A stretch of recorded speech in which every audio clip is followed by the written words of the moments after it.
Votre RAM coûte maintenant plus cher que votre carte graphique. Je pense que vous l'avez remarqué, depuis septembre 2025, la RAM est passée de 130 € à 500 €. À partir du second trimestre 2026, c'est-à-dire là tout de suite, à partir du mois d'avril, les prix de la plupart des appareils électroniques vont augmenter. Votre prochain smartphone va prendre 150 €. La PS5, 5 ans après sa sortie, elle augmente de 100 €. Et puis même des petits gadgets comme cette clé USB devient plus cher. La situation s'empire alors qu'elle devrait s'améliorer. Il y a seulement 2 semaines, on entendait parler de chute fulgurante du prix de la RAM parce que des acteurs chinois vendaient leur stock de RAM à perte. On a eu la révélation sur OpenAI qui expose le côté artificiel de cette rupture de RAM. Sauf que rien n'y fait, la montée des prix est inarrêtable. Alors qu'est-ce qui est réellement en train de se passer? Pourquoi certains paniquent pendant que d'autres continuent à monter les prix? Et pourquoi le monde entier s'est fait avoir, y compris les plus grandes entreprises? Mais avant d'aller plus loin, est-ce que vous savez comment systématiquement avoir la garantie d'acheter moins cher sur Internet? Depuis les débuts d'Internet, il y a une entreprise qui s'est spécialisée là-dedans, c'est Idealo, le sponsor de cette vidéo, mais aussi le comparateur numéro 1 en France. Juste pour vous prévenir, c'est totalement gratuit. Il suffit de chercher sur le site Idealo le produit qui vous intéresse. Ensuite, vous obtiendrez la liste des principaux sites marchands classés du moins cher au plus cher. Par exemple, cet écran Samsung G5 OLED, sur certains sites marchands connus, je le trouve à 470 €. Mais grâce à Idealo, je peux l'obtenir à 339 €. C'est 130 € d'économiser en seulement quelques clics. On peut même traquer l'historique de prix du produit sur 1 an ou même créer une alerte personnalisée en fixant un objectif de tarif pour ne plus jamais rater de promo. Même si vous avez prévu aucun achat en ce moment, je vous conseille d'aller tester le site Idealo à la fin de la vidéo pour qu'au moment où vous avez besoin d'acheter quelque chose, vous arriviez à vous en souvenir. Le lien est en description et nous, on revient sur le sujet principal de cette vidéo. Pour les personnes qui ont loupé l'affaire ou qui n'ont retenu que des informations partielles, je vais vous refaire toute la timeline et après cette vidéo, vous allez devenir un expert de ce sujet pour le raconter à quelqu'un d'autre. L'élément déclencheur, le premier domino qui a lancé toute cette vague d'augmentation de prix, c'est ça, le projet Stargate. C'est un projet dont le but est d'ingurgiter 500 milliards d'investissements dans l'IA. Et ce, en seulement 4 ans. Dans le cadre du projet, on a un acteur principal, c'est OpenAI, représenté par son CEO Sam Altman. Sam Altman, en fin 2025, il se rend à Séoul. Son objectif, c'était d'aller rencontrer des 2 principaux fabricants de puces mémoire, SK hynix et Samsung. Faut s'imaginer que le gars, il arrive hyper fier parce que ce jour-là, c'est lui le patron. Donc le gars, il se pose sur sa chaise et il demande d'une voix très confiante « J'exige que vous me livrez 900 000 wafers par mois ». Sam Altman veut commander 40% de la production mondiale de mémoire. Tous les mois, attendez, je suis pas sûr que vous ayez compris.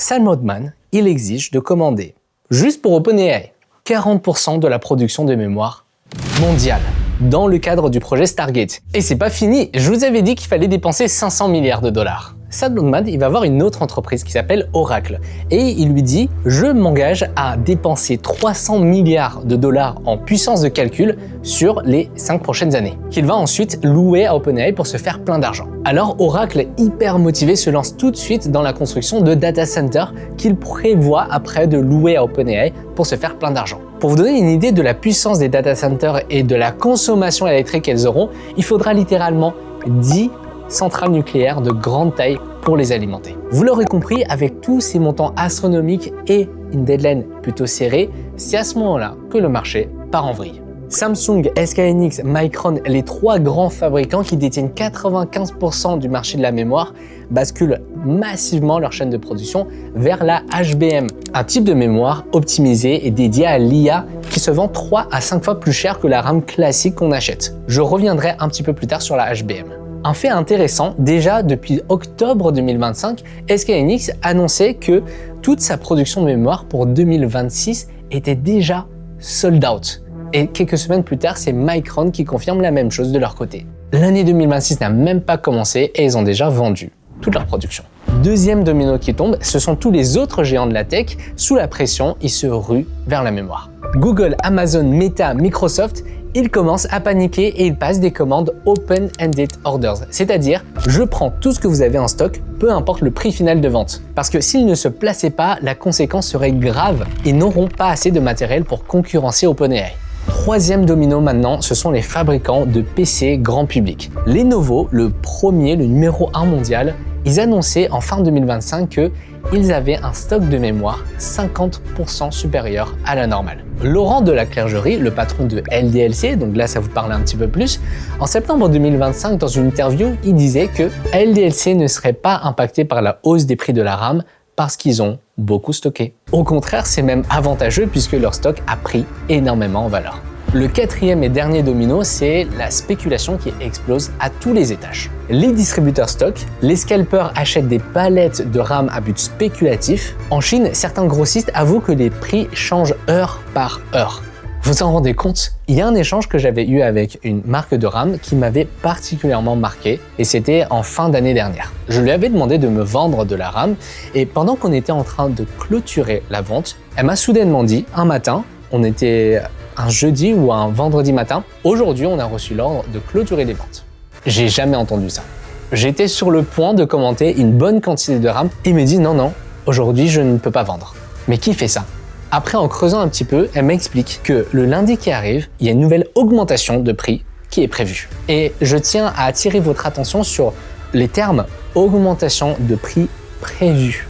Donc pour eux, me vendre leur RAM le jeudi ou le vendredi, c'était un manque à gagner par rapport à la prochaine augmentation de prix lundi. Il suffisait pour eux d'attendre quelques jours pour avoir plus de marge. On peut se poser la question, mais cette augmentation de prix prévue, qui le prévoit? Qui décide de l'augmentation? Ça, c'est un comportement qui va se reproduire sur plusieurs échelles après, puisque les distributeurs, ils ont commencé à limiter la quantité de RAM qu'un revendeur, qu'un professionnel, qu'un assembleur de PC peut acheter. Le pire que j'ai vu, c'était limité à 5 kits de RAM par semaine.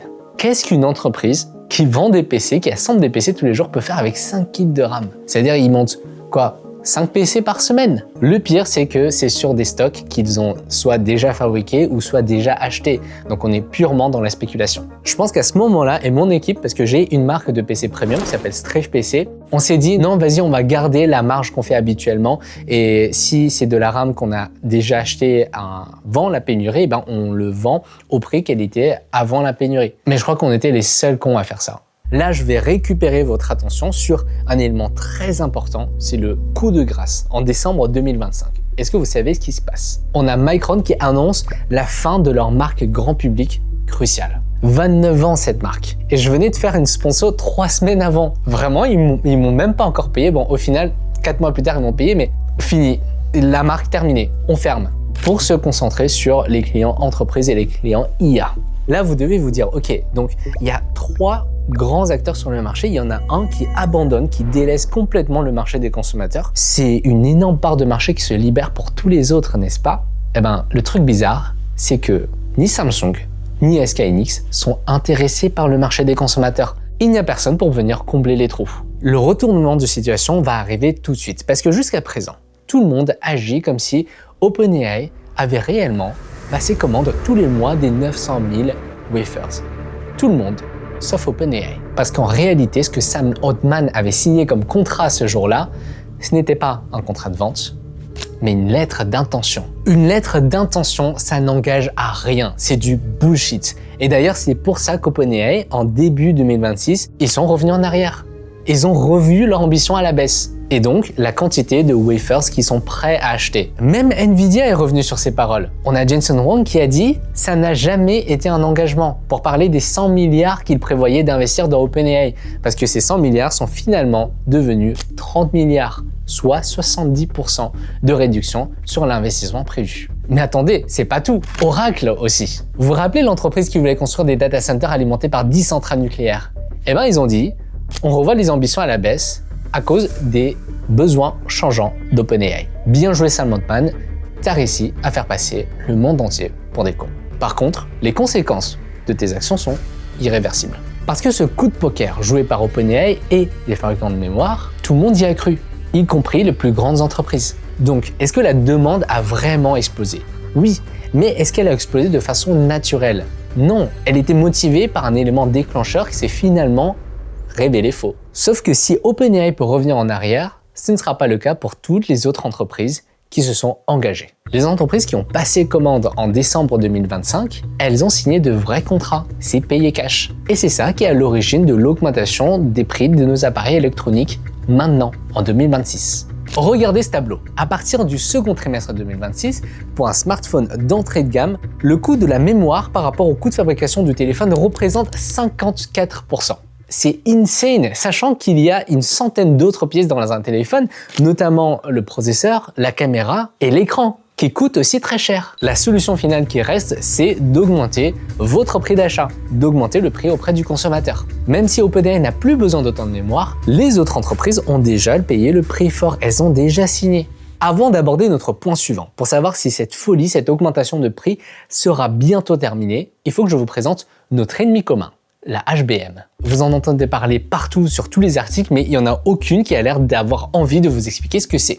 Donc je vais le faire dans cette vidéo. La HBM, c'est de la mémoire à bande passante élevée. Là, pour le moment, vous n'avez rien compris. La bande passante, c'est assez simple. C'est la quantité de données qui peut être transférée par un composant sur une seule seconde. C'est un peu comme la largeur d'un tuyau d'eau. Plus le tuyau est large, plus vous avez de débit d'eau. Pour vous donner une idée à quel point la HBM est rapide, prenons l'exemple de la DDR5. Sur une barrette de DDR5, la vitesse de la bande passante que vous pouvez obtenir est de 51,2 Go. C'est le maximum qu'on peut avoir sur du grand public.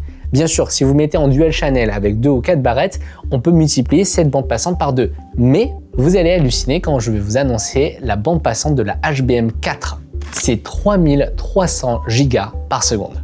Est-ce que vous avez réussi à faire le calcul? C'est 64 fois plus large que la DDR5. À ce stade, vous demandez peut-être, mais pourquoi l'intelligence artificielle a besoin d'autant de vitesse et de mémoire? Et là, ça va vous intéresser parce que une fois que vous aurez compris ce sujet, vous allez enfin pouvoir vous mettre à la place de ces patrons d'entreprises gigantesques qui sont littéralement à genoux devant les fabricants de mémoire aujourd'hui. Je vais vous afficher un terme ici, à l'écran. Quand vous discutez avec ChatGPT ou un autre modèle d'IA, il doit prendre en compte le contexte de toute votre conversation et donc se rappeler de tout ce que vous vous êtes dit pour pouvoir suivre le fil. Pour faire ça, l'IA a une mémoire à court terme, ça s'appelle le KV cache. Le KV cache, ça a forcément une limite parce que c'est précisément de la mémoire HBM sur les cartes graphiques. Chaque message et chaque réponse est stocké en tokens. Vous avez peut-être déjà entendu parler de ça. Plus vous discutez, plus les tokens s'accumulent et plus le KV cache grossit. Au bout d'un moment, vous atteignez la limite et vous recevez un message comme ça. Nettoyage de la mémoire. Est-ce que ça vous est déjà arrivé? L'IA vient d'effacer une partie de la conversation qu'elle a eue avec vous pour continuer à converser avec vous pour libérer de l'espace. Et c'est sûrement à ce moment-là que parfois vous avez l'impression « Attends, mais c'est bizarre, pourquoi j'ai l'impression qu'il a soudainement oublié le contexte ?» Maintenant, vous savez. Et là, j'ai une petite anecdote pour vous. Est-ce que vous savez que quand vous tenez une conversation assez riche, assez fournie avec ChatGPT, vous immobilisez certainement une dizaine de gigas de mémoire HBM sur les cartes graphiques des serveurs d'OpenAI. Rappelez-moi, ça coûte combien déjà un kit de 32 Go de RAM? 500 €. Sauf que cette mémoire HBM que vous utilisez, que vous immobilisez, elle tourne sur les cartes graphiques H100 de Nvidia. Ça vaut 30 000 € l'unité. Donc on est plutôt quand même pas mal servi. Maintenant, multipliez ça par les millions d'utilisateurs qui conversent en même temps et vous comprenez enfin pourquoi on a une demande surhumaine, astronomique sur la mémoire alors qu'on paye seulement 20 € par mois. Et tout le monde ne paye pas. On a répondu à la question de la quantité de mémoire nécessaire, mais pas à la question de la largeur de la bande passante. Là, c'est très facile à comprendre. Pour générer une réponse, l'IA doit passer votre question au travers de milliards de paramètres qui représentent plusieurs téraoctets de données. Ces téraoctets, si elles n'étaient pas sur de la mémoire HBM, ça prendrait un temps monstre pour vous obtenir une réponse. Imaginez qu'on stocke maintenant sur des disques durs. Vous auriez eu le temps de sortir, d'aller à la librairie, de chercher un dictionnaire, de passer à la caisse, de payer, de rentrer chez vous, d'ouvrir le dictionnaire et de chercher votre réponse, et l'IA ne vous a pas encore répondu. Maintenant qu'on a élucidé tout ce qui s'est passé, on peut se poser la question de savoir quand est-ce que un retour à la normale des prix va arriver. Même si actuellement on ne peut plus vraiment parler de pénurie parce que de mon côté, de ce que je vois, tous les distributeurs, tous les grossistes ont du stock de RAM. Tant que vous y mettez le prix, ils vous la vendent. Mais pour le moment, il y a quand même beaucoup d'indicateurs qui tendent vers un maintien des prix élevés. Parce qu'on doit se rendre à l'évidence. Il n'y a pas de fumée sans feu. Même si je parle de rupture artificielle, on doit quand même se dire que l'augmentation de la demande allait arriver dans tous les cas avec la course à l'IA. Tant que cette course continue, la RAM ne redescendra pas au prix qu'elle était avant l'explosion. Parce qu'on a tous oublié, c'est que depuis la fin du Covid, le prix de la RAM n'est pas assez rentable pour les fabricants de puces. Pourquoi ? souvenez-vous, pendant le Covid, tout le monde s'est rué sur l'électronique. Ça a fait augmenter le prix de pas mal de choses, notamment du prix de vente des RAM et des mémoires. Dans l'euphorie, c'était la première fois depuis très longtemps qu'ils rencontraient une situation comme ça.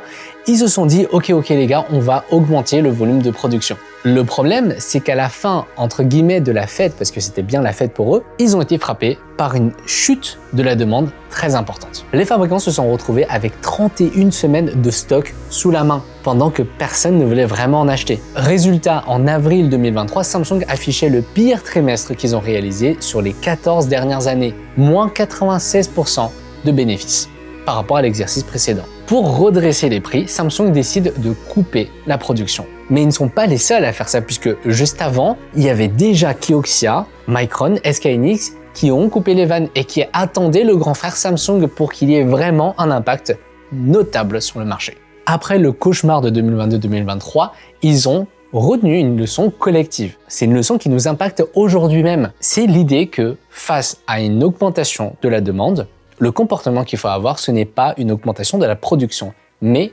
maintenir le même niveau de production ou peut-être même couper un petit peu les vannes par-ci par-là sur le marché des consommateurs par exemple. Il vaut mieux assécher le marché pour garder les prix hauts plutôt que de se retrouver dans une situation de surplus de production. Et vous vous rappelez tout à l'heure quand je vous ai dit que quand Micron a fermé Crucial, les autres concurrents ne se sont pas rués sur le marché des consommateurs.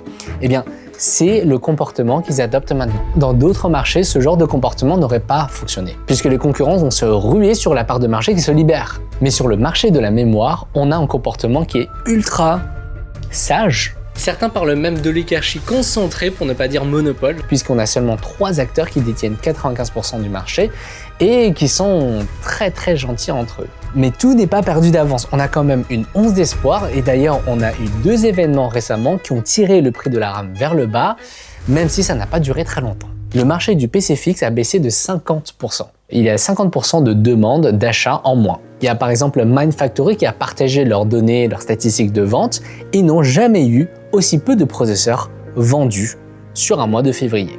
C'est un record de vente faible.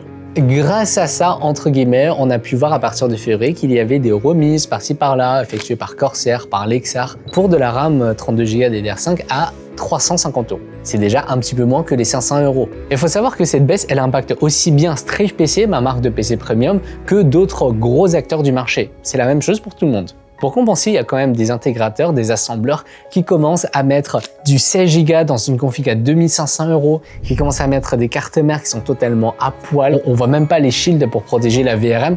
En fait, on voit même pas de VRM sur la carte mère. Mais ça reste un truc que dans mon équipe, on refuse catégoriquement de faire. Donc on continue à proposer des ordinateurs qui sont certes plus chers à cause de l'augmentation des prix des composants, mais au moins, c'est pas de la merde.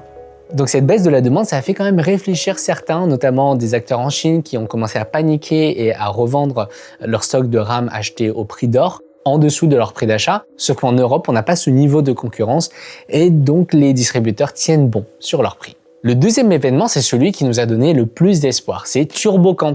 Vous vous rappelez du KV cache dont je vous ai parlé? Eh bien, Google a publié un algorithme qui serait capable de compresser et donc de réduire le KV cache par 6. Ça a fait beaucoup de bruit, mais on s'est vite rendu compte que ce n'était peut-être pas le résultat qu'on attendait. En fait, ce serait plutôt l'inverse qui allait se passer. Un des freins des modèles d'IA aujourd'hui, c'est cette limite de tokens. Si TurboCant peut compresser le KV cache et ainsi réduire la consommation de tokens, les entreprises d'IA ne vont pas se gêner pour augmenter leur plafond, la limite de tokens sur leur modèle. C'est un peu la même chose que les développeurs de jeux vidéo, quand ils se sont rendus compte que la plupart des ordinateurs possédaient 1 Tera de SSD, ils se sont pas gênés pour augmenter la taille de leur jeu. On va terminer la vidéo sur ça, de mon point de vue personnel, et ça ne tient qu'à moi. Si on espère une baisse des prix en 2026, c'est cuit. Si vous avez un achat obligatoire à réaliser, le faire maintenant ou dans 3 mois, ce sera pareil. Par contre, je vais vous inviter à vraiment juger de l'intérêt de votre achat. Parce que s'il faut absolument trouver un côté positif à cette situation, c'est que peut-être cette augmentation de prix nous fait réfléchir à 2 fois sur nos investissements, sur nos décisions d'achat. Peut-être que ce produit, cet ordinateur, ce smartphone qui nous donnait tant envie, finalement, il nous apportera pas tant que ça. Ce n'est pas un achat si important quand on y réfléchit bien. C'était Kang, merci d'avoir regardé la vidéo. Abonnez-vous pour recevoir une notification pour la prochaine.